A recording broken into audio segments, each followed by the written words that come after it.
Hi, guys. Welcome back to my channel. Today, for the Women in Leadership series, we will be talking to Tereza Reh.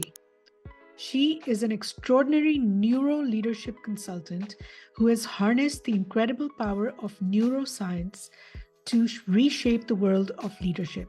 Her pioneering work goes beyond boundaries, shining a spotlight on the vital and dynamic role of women in leadership. So let's go and talk to Teresa. Hi, Teresa. How are you? Hello, Amra. So nice to be here. I'm very well. Thank you. So nice to have you here. Tell me, Teresa, tell us about your background and then how you entered the world of neuroscience and leadership strategies. I've always enjoyed the science because at the start of my studying career, I attended a medical school. So I've been always close to this like a scientific studies and learning. And later on, because I felt also attracted by more like a humanistic approaches, I went more that direction in my career. And then about 2 years ago, I found a way how to connect these two passions and how to find the beauty of the neuroscience, the beauty of the leadership, the human factors, the psychology, the neuro-linguistic approach, and how to put it together and to bring something nice towards the leaders. Because often we are trying and fighting with this word to make the change, but we don't realize that we have to make first the change within ourselves or just within our perceptions, how we perceive the reality. So I'm so happy to bring this into the world of the leaders, because I think more and more people are trying to apply this in their personal life. But as the business environment is much more number oriented and much more metrics, it is not so much presented. So I believe to bring this value in this environment can make a change and can make the business world much more happy place. Very interesting. Yeah. Less stress, less anxiety, and much more creativity. That's wonderful. So tell me, how does understanding the processes of the brain contribute to effective leadership? Yes, so as I mentioned, this perception of ourselves, once you are standing in the leadership of the company, of the team, it is you who gives the direction, and you are making some type of decisions every day for yourself, for the team, for the business. And it is actually proved that around 80% of the decisions are based on our previous experiences, on our previous emotions, on our habits. And to make a real change, we need to break this pattern. So that's what I'm trying to do with my clients. I'm trying to help them to break this pattern so they can start to make decisions from different place, and these decisions lead to different results, to the change and to the positive output. So this is one way how we can approach this. Also, I believe that once you become entrepreneur, once you become leader, your personal life and your professional life is not divided anymore. If because you are passionate about your leadership, and it becomes one, and everything is mirroring everything. So that's why it's important to see yourself as a foundation. And once you are strong, once you set up strong foundation, the house cannot fall down. So this is what I'm trying also to say: set up the foundation and then build anything you wish, but the foundation has to be strong. So work on yourself. I think that the leader should take this responsibility to work on himself or herself to become a better person, become a leader, become anyone who wish. Well said. Well said. That's the most important thing. So you have this 3-step methodology which you have developed for high-profile leaders. How does it help organizations achieve their long term ambitions? And first, if you could tell us how the 3 step methodology actually works. So this three-step methodology, I would say it's a base that goes through any type of the program that I'm having with the leaders or even with the investors or within the co-founders. And within each of the steps, we are focusing on different things that needs to be repatterned or created to have this success. So at the start, within the first step, we are trying to work on this, on the habits. We are trying to work with this, as I mentioned, that most of our decisions are coming from the past. So we are working on these past experiences to get rid of them and to, let's say, neutralize ourselves and to create this base to make a new decisions from different parts.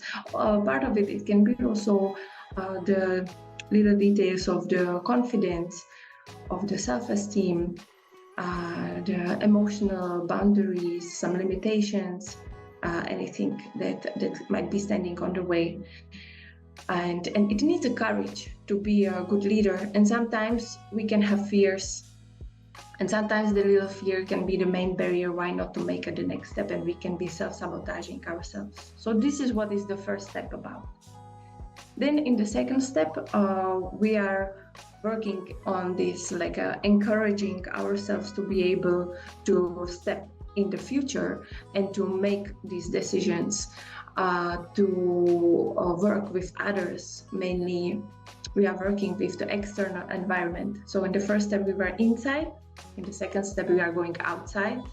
And we are looking in the relationships with our environment, with our team, with the co-founders or co-leaders, or with the investors, and we are trying to analyze it and to find the right way how to do it.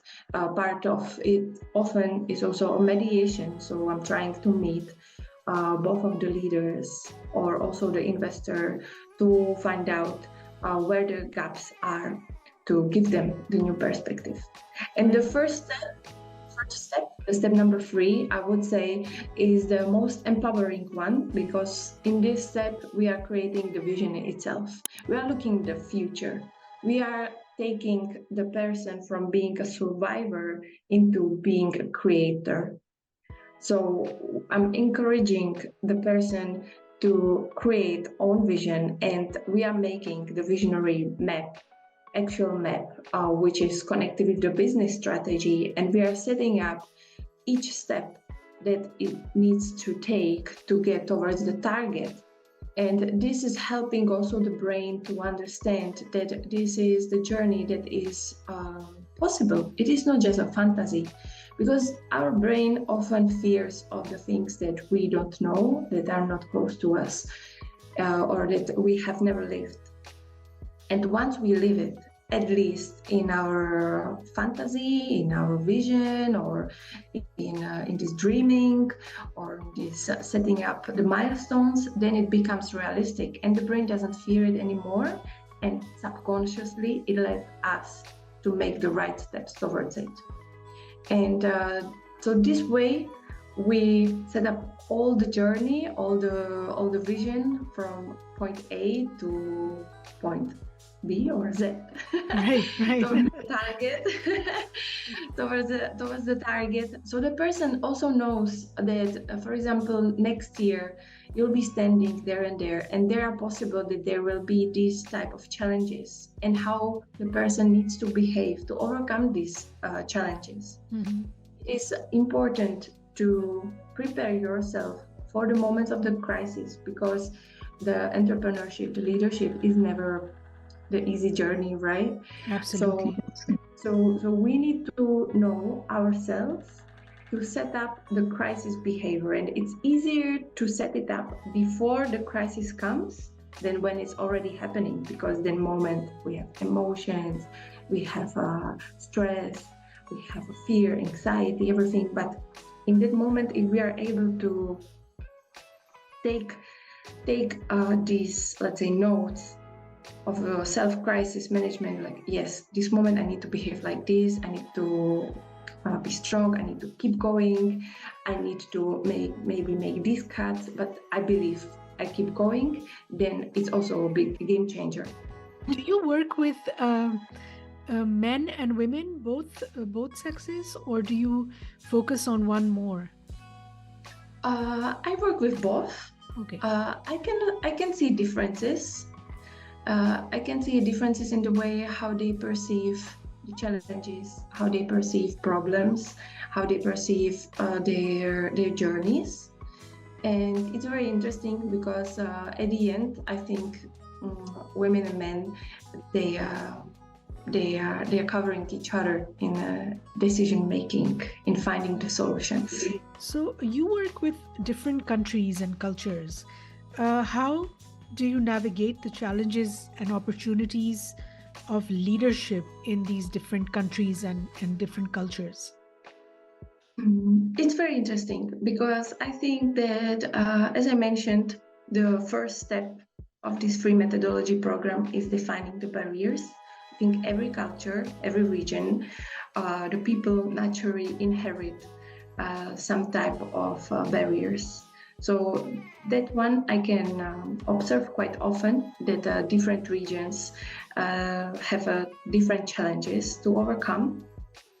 I always encourage also different cultures to work with each other because it brings the value, and it also brings the ability to have this different perception and flexibility towards different markets, because mostly I focus on the leaders that are international. They are more than in one country, and they need to be flexible to different markets. So it's good to also put together leaders from a different culture background and to support them to exchange. Teresa, you have a background in project management and brand strategy. What advice would you offer to aspiring women leaders, or just leaders, men and women leaders, but specifically women leaders who are looking to make an impact in their respective industries? The best advice I can give is to create a strong personal brand.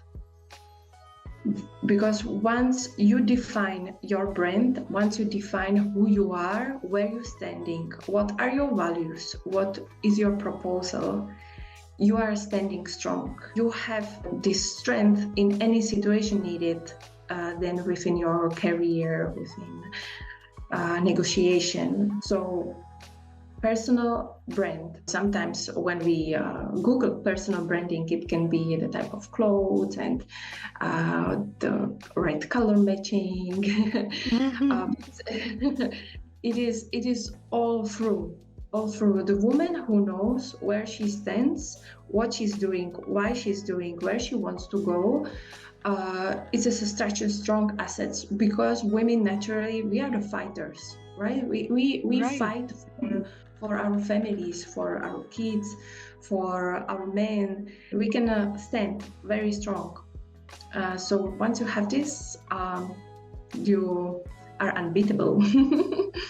Absolutely. You're so right. It was so great talking to you, Teresa. Thank you so much for being here. My pleasure, Amira, and I hope that everyone can find the added value in this, and maybe we can globally bring a value to the women all around the world. I certainly hope so. Thank you so much for watching, guys. I hope you enjoyed our discussion. If you did, please make sure to let us know by giving us a thumbs up and subscribe if you haven't already. And I'll see you next time. Bye bye.